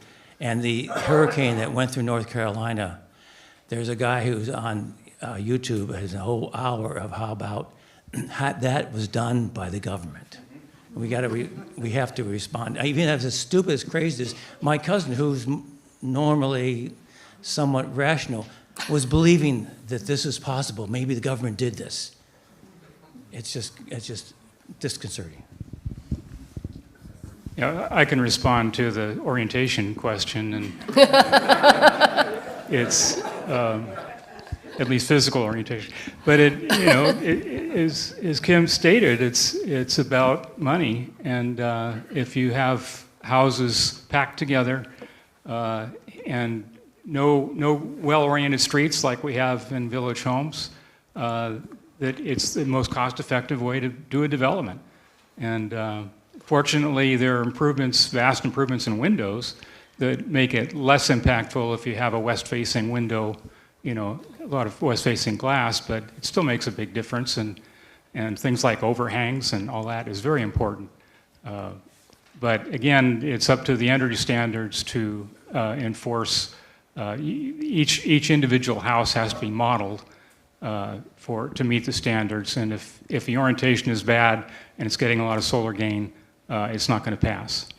So, what was the second question? I don't know if I can answer that one. Cousins. The government caused hurricanes and.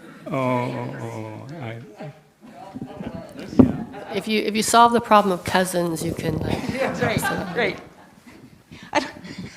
I don't have a solution, but here's a possible approach: is that lots of times, I mean, something that I try to keep in mind when talking to somebody who all of a sudden says something that I find surprising, I'll say, that is to pause and think, okay, they're actually, they might be speaking from what they're perceiving as reality, that they're in a different information ecosystem, and that lots of times if you start right in with trying to tell somebody, well, you know, that's incorrect, and you're getting information that's wrong, and boy, people are trying to dupe you or something like that. Man, if somebody said that to me, I would not respond by saying, gosh, you know, I think you're right. I'd probably just get angry and be less receptive to what they're saying. And so sometimes a place to start is to say, so it sounds like you're feeling really angry about what you're hearing.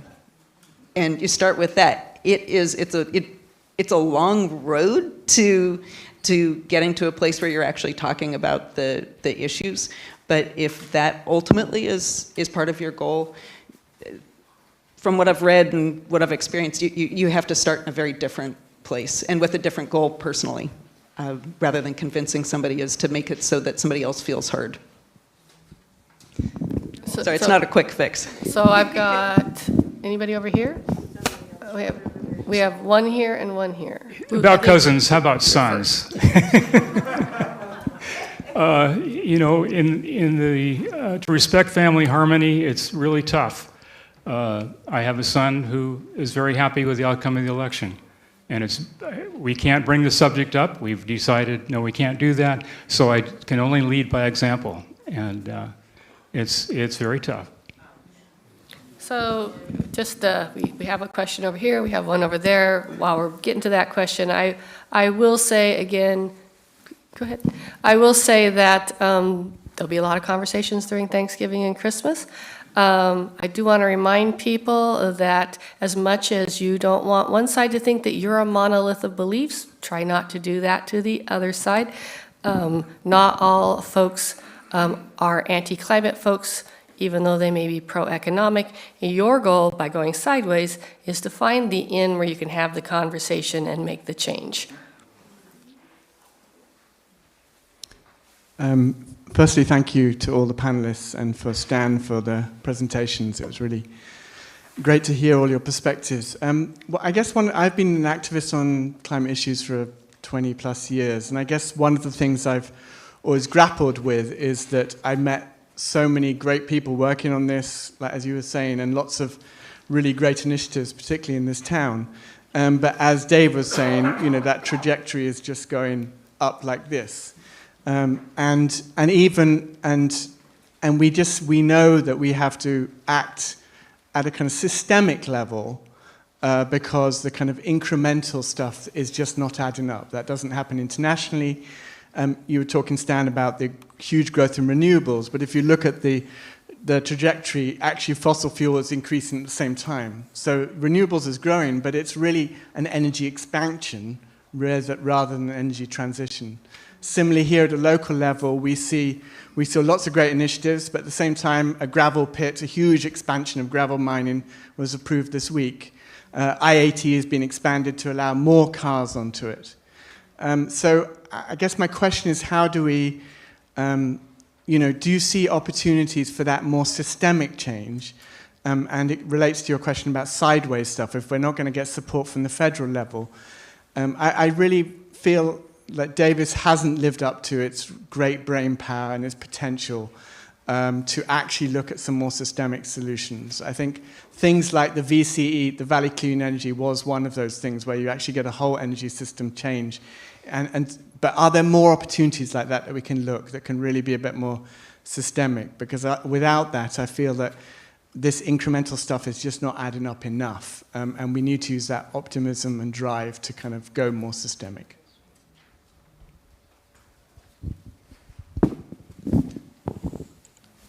Thank you for that. This is hard, and I would say that it looks like fossil fuel emissions are about to peak. So we might have peak emissions.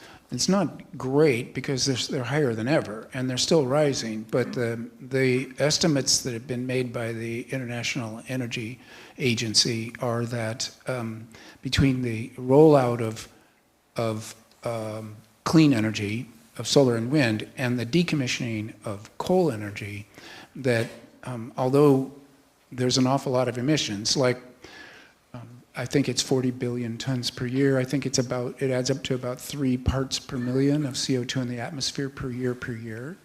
And yet we are, if everything stays on the trajectories that they're on, we're about to at least level that off. And then the question becomes, how quickly can we decrease the fossil fuel emissions? So this is to go to the global scale. And the news there is not great, but it isn't horrible either. If the subsidies that are given to the fossil fuel industries still, that make it cheaper for them to do their work than it really is, were to be shifted to subsidies for clean energy or to fulfill the COP goals, that same $500 billion per year or more that's given to the fossil fuel industry, even though they're making massive profits, governments are giving that money in subsidies. What if those subsidies were shifted only to clean energy and maybe in the developing world? So this speaks to a political change that needs to happen that hasn't happened yet, and is part of the fight. It will be fought. The fossil fuel industries have very often bought the legislators making the laws that would make those changes. So the fight becomes particularly wicked because it's a fight of people against moneyed interests. And the fossil fuel industry is clearly stubborn, well-funded, and not intending to give up. So finding avenues for them to de-escalate, to shift what they do, to make money drilling holes for geothermal or for taking water out from under the Antarctic glaciers. I mean, they have a skill set that could be useful rather than destructive to the Earth.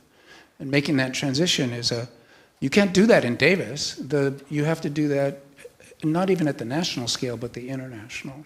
So for us, it's a matter of talking, and it was interesting to talk about persuasion of people who don't understand it.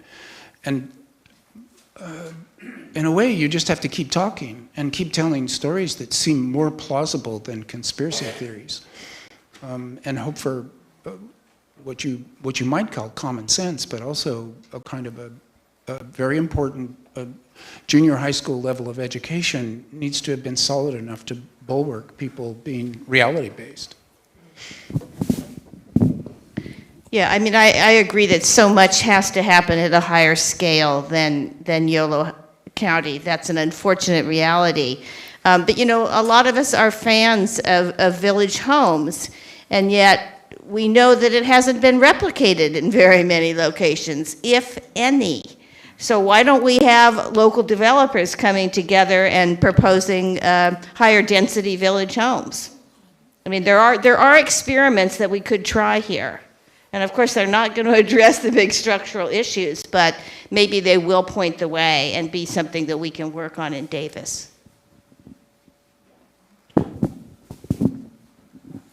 No, I think it's a great question, and it ties in with the question over here about getting 65,000 people thinking about this, and tying back in with some of the other things. I mean, what Stan just said about junior high education. So in the state of California, if you are a high school student and you want to go to the University of California, you skip 9th grade science, you go to 10th grade science. 9th grade science is earth science. As a geologist, I find this troubling, but as somebody who thinks it's important that citizens, that human beings have the ability to use the appropriate rate of change, concept of time and rate of change for the appropriate problem, I find this particularly troubling because within geology, you're used to thinking about billions of years, and change over sometimes like 1 million years, that's pretty quick. But if we're talking about change in a decade, it's light speed. But if you don't have the fundamental, basic, like 9th grade understanding of it, you don't have the way to start thinking about that. And so if somebody talks about, it's like change of a degree in a decade or, a century, I mean, it really doesn't seem like a big deal. If you're using a human time scale. But climate doesn't happen on the human time scale. And so I think that that's really a fundamental thing. And I know Dave also brought that up, the importance of education. In terms of information that's out there that can be used for more systemic type solutions, hopefully. There's California's 4th climate change assessment came out in 2018. The 5th assessment is being worked on. A lot of people in Davis worked on it. Did anybody in this room work on that? I know Jim Thorne from the university worked on it. Bunch of people did. And it has not only the information, but it also has, pardon me, a bunch of toolkits for that you can use if you're a planning commissioner, if you're on a city council, pardon me, and so that, or if you are a constituent who wants to engage on that. Sorry, I need to get a little water.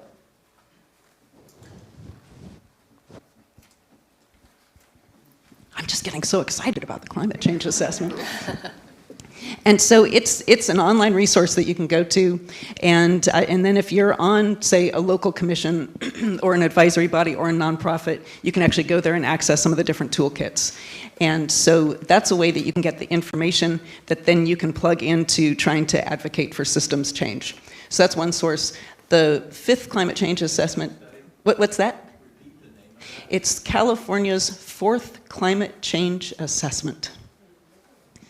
And the 5th one is in progress. I think it's due out next year. And so those are a couple things. Something else that I find useful, and this is me putting on my hat as a member of the board of directors of Pewter Creek Council, is connecting people with something local. And so with us, you're trying to fostering this love of Pewter Creek. And when you get people so that they're plugged into a local environment, then it's also a way, kind of like somebody said, like the gateway drug of trees. A stream's another great gateway drug, and so sometimes you're able to get people excited about things going from there. Okay, we got time for one more question, and it's over here, and then we're going to have to wrap up. But don't worry, there is a reception, and you can talk all your questions during the reception. So everything will be meaningful work, and this is more important than a happy future, to have meaning. And I see a certain responsiveness out of even young people to that. And I'd just like to add, as a member of the Unitarian Universalist Church of Davis, that Stan's writings recognize that the human brain lights up when you talk about meaning and big picture questions. So we want to teach our students not only about the earth science and atmospheric science and geography of climate change, but we want our humanities and history and sociology classes to talk about it too, so they have that context. And also for places of worship to talk about it and work on it and welcome those young people and old people to come to places of hope.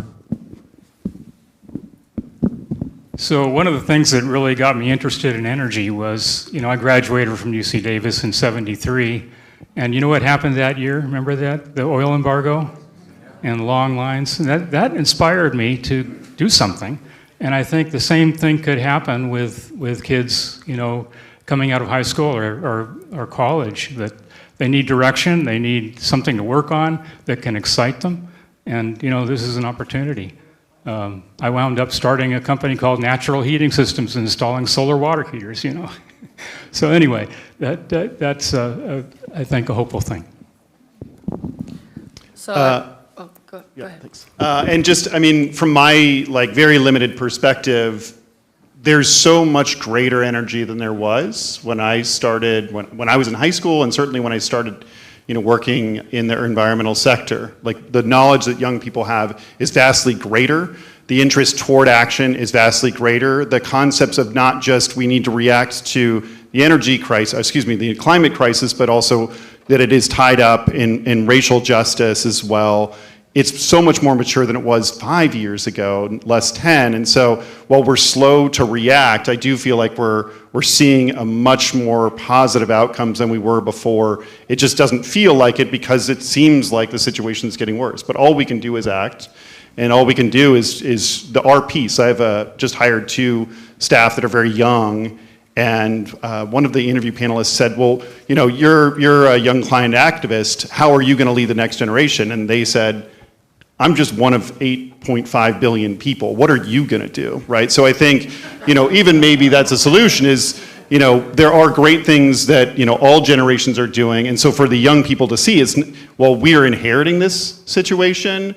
There are so many great people in their 70s and 80s that are doing awesome stuff that I don't know if those kids get to see it as often. And maybe they'd be heartened to know that it's not just being, you know, dropped in their laps without anybody else trying. I'm going to go ahead because we're end the talk. So we've got people online who also want to be heard, and we've heard from one of them. We do have one comment from Crystal Waters that she goes by bicycle everywhere in Davis, and she has a trailer, and it is easy for her to get everywhere for shopping and meetings. So one way in which one can make local change. I'm not sure we can get to all of these, but there was one I think that is in a particular sort of a moral question from Ramona Fernandez, which is, I'm interested in Stan's question about what will our personal morals allow us to do? And can we expand on that, especially given the questions that Ministry for the Future raises? And that's going to be the last one, and then we're going to do wrap up. Okay, well then, that's a good reason for me to keep it brief. There's a book by Andreas Malm, a Swedish philosopher, called How to Blow Up a Pipeline. And how I wish I had read that book before I wrote Ministry for the Future, but it hadn't been published until about 6 months later, so I couldn't have. Malm is not giving you a technical manual. He's given a philosophical discussion of how much our not just right, but obligation do you have to break laws if those laws are allowing the destruction of the biosphere and a mass extinction event that will ruin it for all future generations of humans.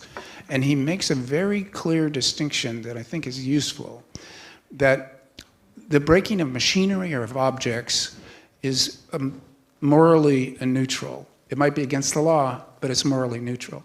The hurting of people or the killing of people is always wrong no matter what. So he has a nice, neat either or. Never hurt people. If you need to break a pipeline, break the pipeline. And try not to get accused of a felony. Keep it at the level of misdemeanors if you can. So this distinction between sabotage and murder is not clarified in my novel. It's as messed up as history itself. And maybe that's not a bad thing for a novel, but as for a teaching device, clarity on this issue is really crucial. So as we go forward, it could be that civil disobedience or some kind of a raucous objection to what this administration is going to do will be appropriate and even required of us. So those private jets should have been blown up on the ground and not with people in them.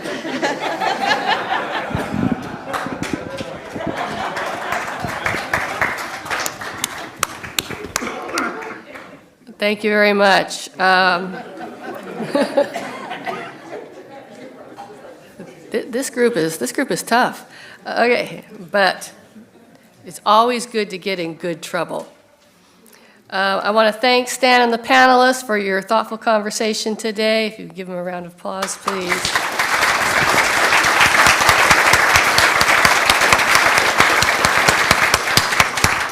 Many thanks to Rita Hoskins, Bill Dakin, and Sean Fetter for their amazing music.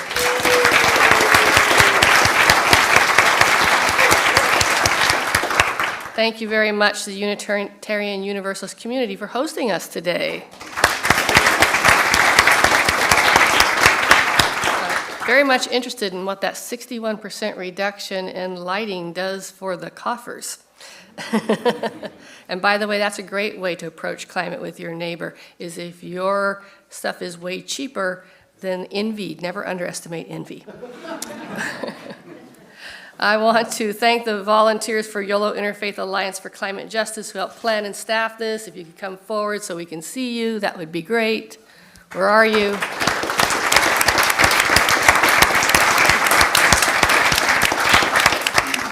And all the cool Davis staff here who could be doing cool things on a Sunday but decided they would spend it with us making it happen. Brandon for managing the online audience engagement, and Maddie Davis, our new AmeriCorps Neighbor to Neighbor Fellow. Thank you so much.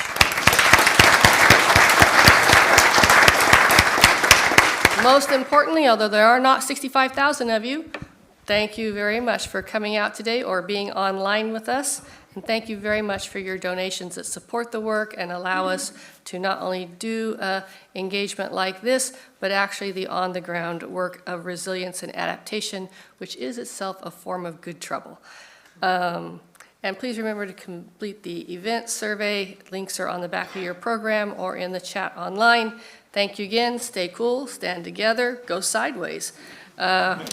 We stand with you. Thank you very much.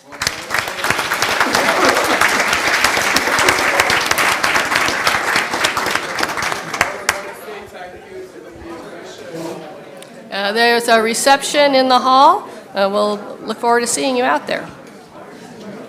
Thank you, Lisa. Great job. Great job. Well, thank you so much. I appreciate that. I have a question for you.